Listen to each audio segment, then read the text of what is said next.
37번, 38번 시작할게. 우리는 먼저 필요하다 이해하는 것이 짧지만 숨겨진 역사를 플라스틱 산업 이면에 있는, 그리고 어떻게 그것이 깊이 뿌리 박혀 졌는지 우리의 일상 속에. 그래서 두 가지를 이해해야 된다는 거야. 짧지만 숨겨진 역사, 플라스틱 산업의 역사, 그리고 어떻게 플라스틱이 혹은 플라스틱 산업이 우리 삶에 뿌리 박혔는지 이해할 필요가 있는 내용이니까 당연히 이게 주제겠지. 그래서 이제 이해를 시켜주겠지. 플라스틱 산업 이면에 있는 역사와 뿌리 박히게 된 과정. 그래서 내용을 보면 과정이 나와 있거든. 플러스 마이너스 왔다 갔다 해. 그래서 그 과정이 되게 중요하기 때문에 순서로 나올 수 있어. 플라스틱이 있기 전에 사람들은 살았다. 좀 더 sustainably 원래 지속 가능한인데 독해에서는 주로 친환경이라는 개념으로 많이 나오거든. 그래서 여기는 지속 가능하게 살았다 이렇게 돼 있어.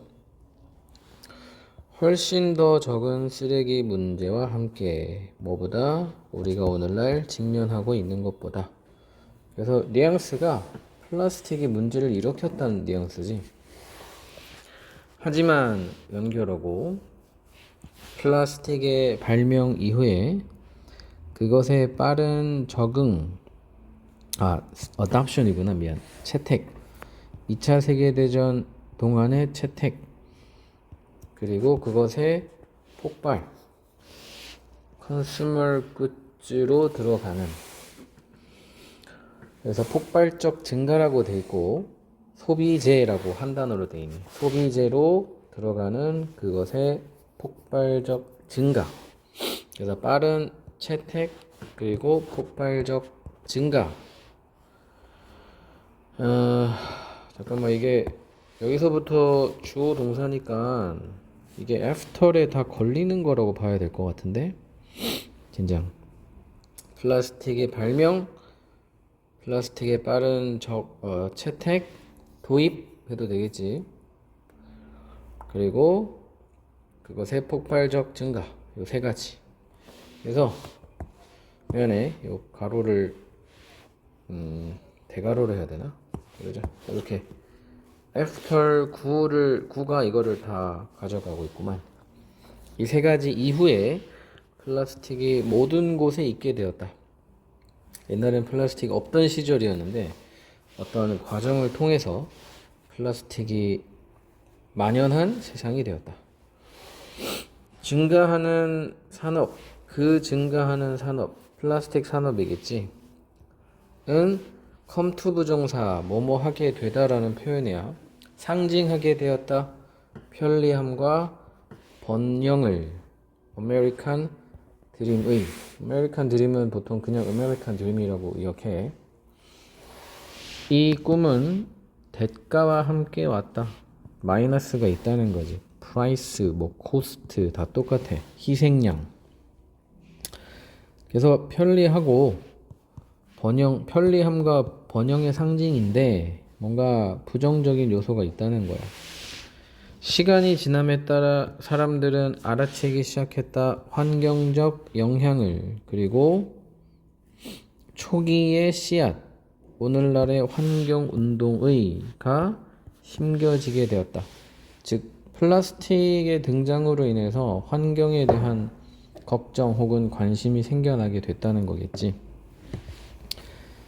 그래서 이제 대가가 있고 덕분이라고 할 수 있나? 어쨌든 환경운동이 등장하게 됐고, 근데 또 이제 이놈들이 만만한 놈들이 아니야. 플라스틱 산업은 재빨리 맞서 싸우게 되었다. 이러한 관심 혹은 걱정에, 그래서 우려라고 했구나. 우려에. 그 다음에 이제 분사구문이겠지. 출시 조금 이상한데?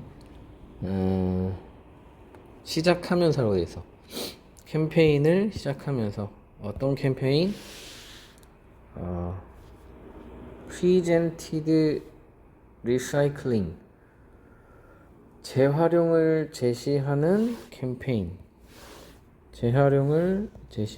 캠페인을 시작하면서 이렇게 돼 있네. 뭐로써 재활용을 제시했냐면 모든 문제의 해결책으로. 그래서 이제 뭐 환경에 나쁜 영향을 미치지 않는다 이렇게 방어한 게 아니라, 아니 나쁘긴 나쁜데 재활용을 하면 돼 라고 이제 얘기한 거야. 그들은 이 플라스틱 산업체들이겠지, 밀어붙였다 이 생각을. 어떤 생각? 오염은 소비자의 잘못이라는 생각. 명사 뒤에 that 오고 완문 오니까 명사절, 그래서 이거 동격절, 명사절이기 때문에 which로는 바꿀 수 없는. 뭐가 아니라? 회사가 아니라 어떤 회사? 범람시키는 마켓을, 시장을 플라스틱으로 넘쳐나게 하는 이런 회사의 잘못이 아니라 소비자의 잘못이라는 생각을 밀어붙였다. 지금 공격하고 방어하고 공격하고 막 서로 왔다 갔다 하는 이런 뭐라 그럴까? 숨겨진 역사가 있었다는 거야. 근데 어쨌든 결국은 그 방어에 속아 넘어갔든 편리함 때문에 계속 쓰게 됐든 결과적으로는 플라스틱이 deeply rooted 되게 됐다는 거지.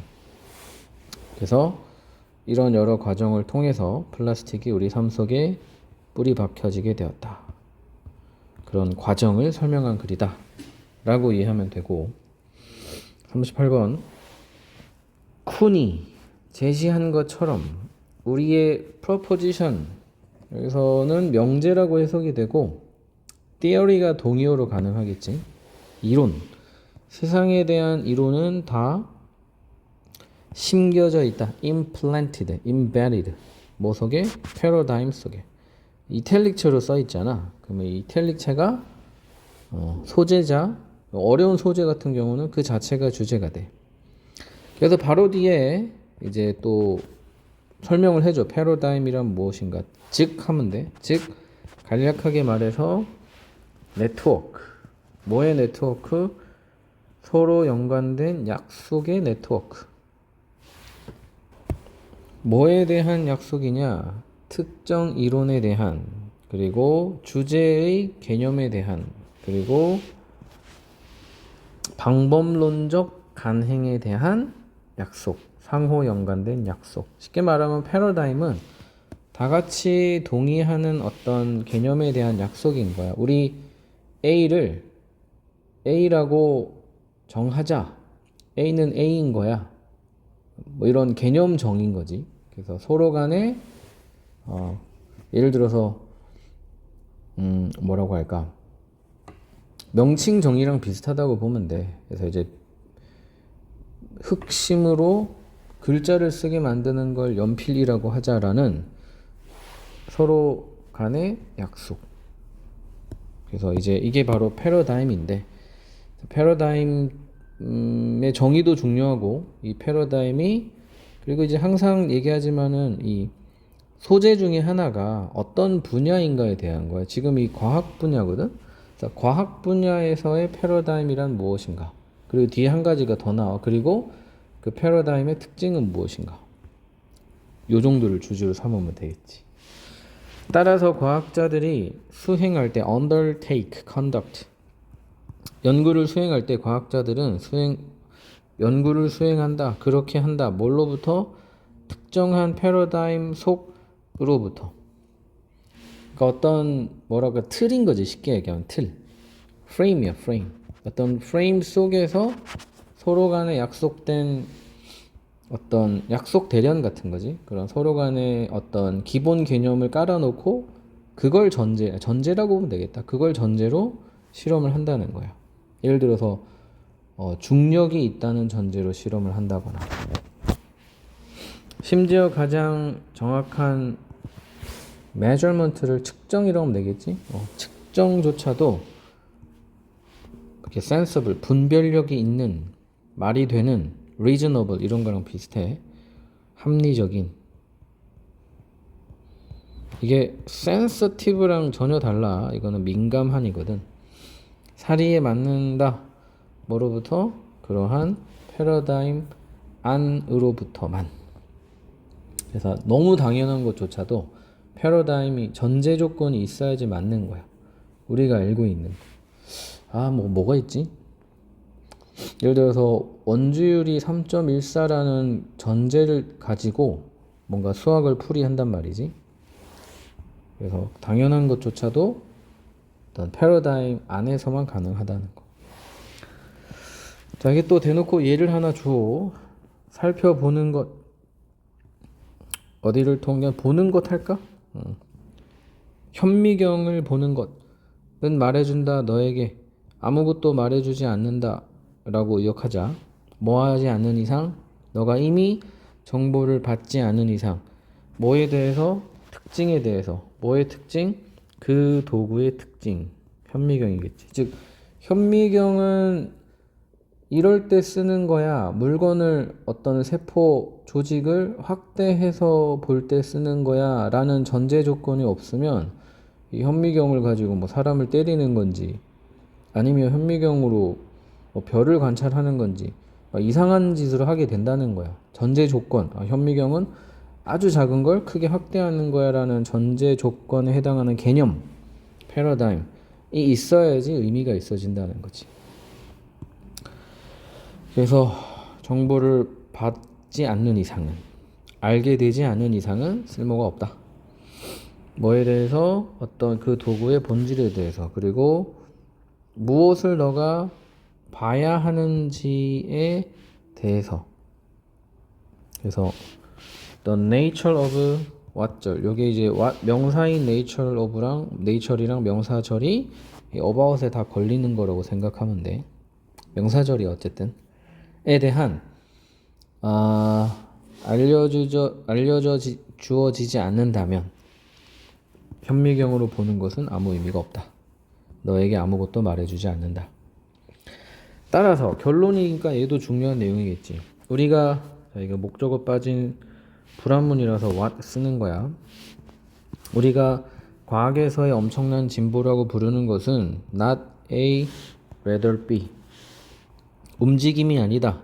더 적은 덜 정확한 패러다임에서 더 정확한 패러다임으로의 움직임이 아니다. 즉 정확도에 대한 게 아니다. 뭐에 대한 거냐? 진보라 함은 우리가 과학에서의 진보라고 부르는 것은 수평적 변화이다. 방식으로부터 from A to B. 세상을 보는 한 방식으로부터 another way of 요거 다 걸리는 거야. way of seeing the world. 보는 방식에서의 변화인 거야. 그래서 way of seeing the world를 작은 따옴 표현했잖아. 요게 포인트라는 거지. 그래서 과학에서의 진보란 보는 방식에 대한 변화이다. 즉 보는 패러다임이다. 그래서 way가 패러다임이라고 봐주면 돼. 쿤에게 있어서 새로운 패러다임으로에서의 과학자들은 보다 다르게 방법과는 어떤 방법과는 그가 전에 봤던 방법과는 다른 방법으로 보는 게 바로 새로운 패러다임이다. 그래서 똑같은 말이지 6번 7번이 조금 어려울 수 있어. 38번까지